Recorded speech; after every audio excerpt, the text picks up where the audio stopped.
Hi hi అందరికీ. ఏంటి ఏం కర్రీ అని చూస్తున్నారా? సో మనకిప్పుడు ఈ సీజన్లో దొరికే కర్రీ ఏనండి. మరి ఏంటంటే మెంతి కూర. మరి మీలో మెంతి కూర ఎంతమందికి ఇష్టమో కామెంట్ చేసేయండి. మెంతెం కూర టమాటా కర్రీ ఎలా చేసుకోవాలో ఈ వీడియోలో తెలుసుకుందాం. వాటి కోసం మెంతెం కూరని నీట్గా వాష్ చేసుకుని పక్కన పెట్టుకోవాలి. అలాగే టమాటా ముక్కల్ని కట్ చేసుకొని పక్కన ఉంచుకోవాలి.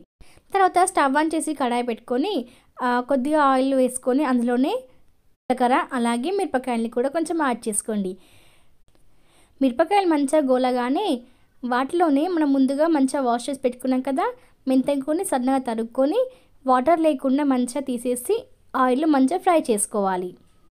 వీడియోలో చూపిస్తున్న విధంగా మంచిగా నీట్గా ఫ్రై చేసుకోండి. ఆయిల్లో మొత్తం కూడా మెంతి కూర మంచిగా మగ్గిపోవాలి. చూస్తున్నారు కదా, ఈ విధంగా అయిపోగానే అందులోనే అల్లం వెల్లుల్లి పేస్ట్ అలాగే కొద్దిగా పసుపుని కూడా యాడ్ చేసుకొని మంచిగా కలుపుకోండి ఒకసారి. తర్వాత వాటిలోనే ముందుగా కట్ చేసి పెట్టుకున్న టమాటా ముక్కల్ని కూడా ఇందులో యాడ్ చేసుకోండి. వాటిని కూడా మొత్తం కలిసే విధంగా కింది నుంచి టోటల్గా ఆయిల్లో మంచిగా మగ్గే విధంగా కలుపుకోవాలి. తర్వాత ఒకసారి మూత పెట్టేసి ఒక 10 మినిట్స్ పాటు స్లిమ్లో పెట్టి మంచిగా మగ్గనివ్వండి.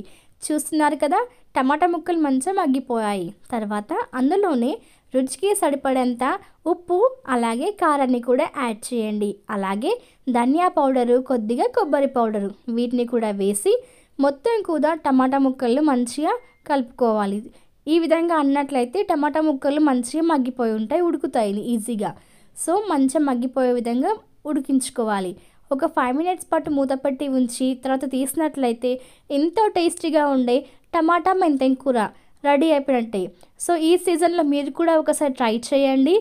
టేస్ట్ చాలా బాగుంటుంది. మీరు ట్రై చేసి కామెంట్ చేయండి. మా ఛానల్ సబ్స్క్రైబ్ చేసుకోండి. ఒక లైక్ చేయండి.